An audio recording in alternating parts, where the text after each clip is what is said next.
wanni tun naannoo ani itti dhaladhetti ashuufee boqqolloo jedhamti. Faayidaa guddaa qabdi. Nuti duraan hin beeynu wallaalarraa darbaa turre. Garuu lakkuma deemtuun lakkuma namoota tokko argituun faayidaa isii argaa dhufta. Warri Chaayinaa uummanni Chaayinisii kun waan kana hedduutti fayyadamu jechuudha. Wanni kuni maqaan isii naannoo ani itti dhaladhetti ashuufee boqqolloo jennaani. Naannoo Harargeetti furrii boqqolloo jedhaniini. Isii tana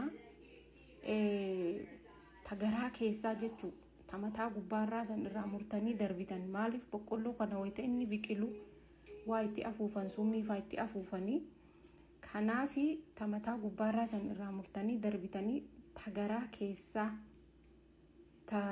keemikaalii maaliin kun hin dhaqqabne isiisan fuutanii jechuu. Isiisan fuutanii eegasii maal gootanii aduu keessa geettan. Aduu keessa geettanii goggoysitan. Yeroo isiin goggoyde quncee burtukaanaa waliin quncee burtukaanaallee goggoysitanii quncee burtukaanaa waliin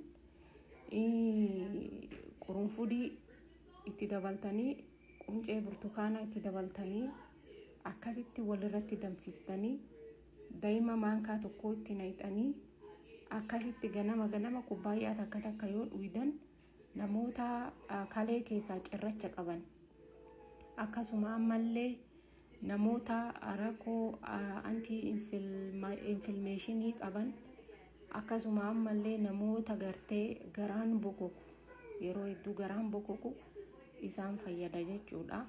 Waa hedduuf nama gargaarti darbinaa especially warri North America jirtan amma bitadhaati yeroo samaraa kana goggoysaati ganama haganuma takka fuudhaati xiqqoo malaal eega isiin goggoyde booda haganuma takka fuudhaati burtukaana walitti dabalaa akkasitti dhugaan isiniin jedha.